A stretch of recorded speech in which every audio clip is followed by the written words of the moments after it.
One of the things that I had recommended to people who are looking for a more traditional publishing deal, whether that was in books or even academic publishing, which I originally was involved in, or board games or something, is to make sure that whatever it is that you are sending to a publisher is very well tailored to exactly the kinds of things that they want. Yes. Does Indie Boards and Cards have a like, can I go to your website and see here's a list of things that we don't want, or don't want could be very important, but also here are things we are looking for right now, and Yeah, so forth? unfortunately not. We don't have a website really. We have a very old, not very well updated website. But I could give a general rundown for anyone who's watching No. this Okay. video. We know things we don't want more than things we do. The easiest way to figure out what we do want is to look at our portfolio of games that we've already published and know we're probably going to publish games that cater to a similar audience. That doesn't necessarily mean the same type of game. You know, we don't need a game that's like, oh, a clone of a game we've already made or the exact same mechanics of the game we've already made.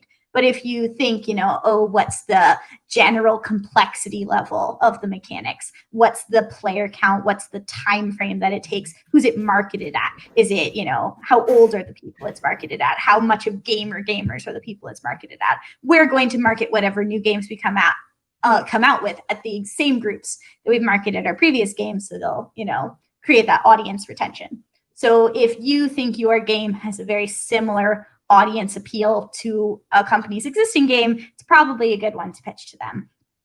We specifically don't take two-player games, don't take abstract games. We don't generally take worker placement games or trick-taking games. We don't really publish anything that's over an hour and a half or would cost a lot to produce. So anything with a ton of tokens and bits or minis, anything like that. That's another thing to bear in mind. A lot of times designers don't really think about the production costs of their game. Like, how much are all these tokens going to weigh in the box and cost from the factory? So is my game a $90 experience? You know, is it a really big game that people will be able to play for hours and hours and hours that they would want to pay that much money for?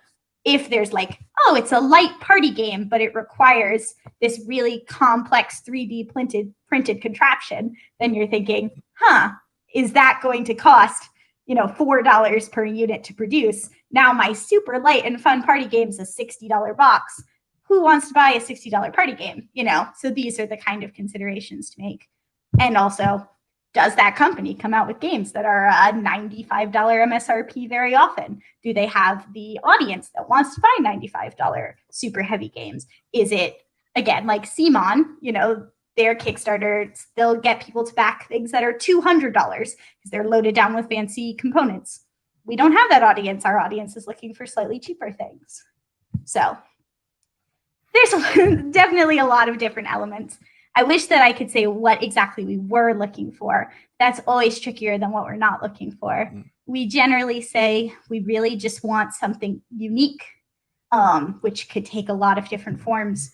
As I said, there's a ton of board games out there in the world, and we're always looking for something that will cut through the noise and not be like any other board game that's out there. And that's why people need that one. You know, oh, I've played so many board games, but that one's got something I've never seen before.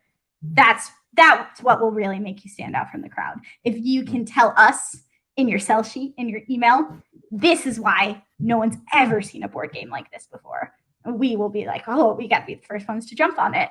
So that no one else, you know, produces the first board game that uses this brand new something. Well, that's yes, you've got to be able to stand out, create wow, because if you're getting 5 messages a day about your email, about different games, creating wow would be important. But sure.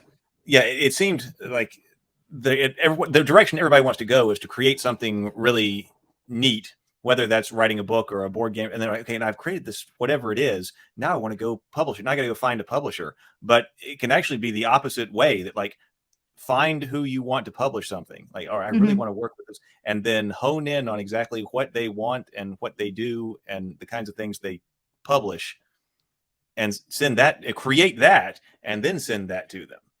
It can also help to think, what's my favorite board game? Like, oh, I really like Coup, for example. So you think, oh man, what do I like about Coup? What makes that fun for me? And then design a game off of, trying to make something that's fun for you in the same way that your favorite game is fun for you. And then you have a handy dandy reason to go pitch it to the person who published your favorite game. You say, oh, well, I love Coup, and I thought I love this too, for very similar reasons. It will probably appeal to the similar audience. Here, Indie Boards and Cards, check out my prototype. So if you're like, well, I don't really know enough about board game publishers to know who I would want to work with because I'm not in the industry, take a look at what games they've produced and see if they're the kind of games that you enjoy playing, because that probably means that you and they will have similar design aesthetics.